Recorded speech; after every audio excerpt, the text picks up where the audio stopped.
గోడలపై పిచ్చి రాతలు రాస్తున్నందుకు ఓ ఉపాధ్యాయుడు ఇద్దరు విద్యార్థులను మందలించారు.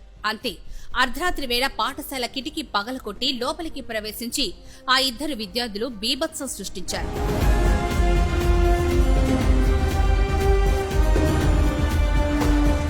శ్రీ సత్యసాయి జిల్లా కంబాలపర్తికి చెందిన ఇద్దరు విద్యార్థులు స్థానిక ప్రభుత్వ పాఠశాలలో రచ్చ చేశారు. స్థానికంగా వీరు పుట్టపర్తిలో చదువుకుంటున్నారు.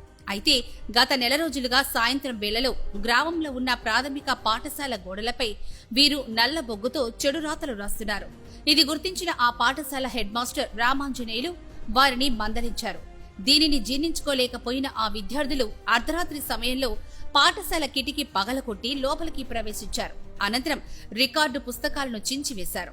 పిల్లలు తినే కోడి గుడ్లను పగలకొట్టి వంటకు సంబంధించిన నిత్యావసర సరుకులను చెల్లాచెదురుగా పడేశారు.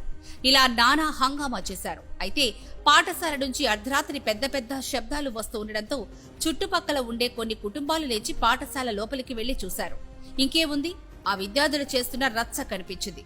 గ్రామస్తుల్ని చూసి పారిపోవడానికి ప్రయత్నించిన విద్యార్థుల్ని పట్టుకున్నారు. అనంతరం పాఠశాల హెడ్ మాస్టర్ కు జరిగిన విషయం తెలియజేశారు.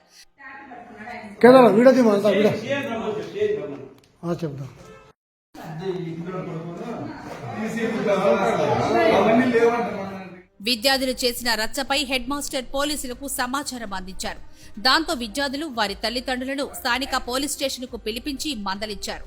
కేసు నమోదు చేస్తే విద్యార్థుల భవిష్యత్తు పాడవుతుంది అన్న ఉద్దేశంతో జరిగిన డ్యామేజ్ కి నష్ట పరిహారం చెల్లించేలా విద్యార్థుల తల్లిదండ్రులను ఆదేశించారు. మరోసారి ఇలాంటి ఘటనలు పునరావృతం కాకుండా చూసుకుంటామని విద్యార్థుల తల్లిదండ్రులు హామీ ఇచ్చారు.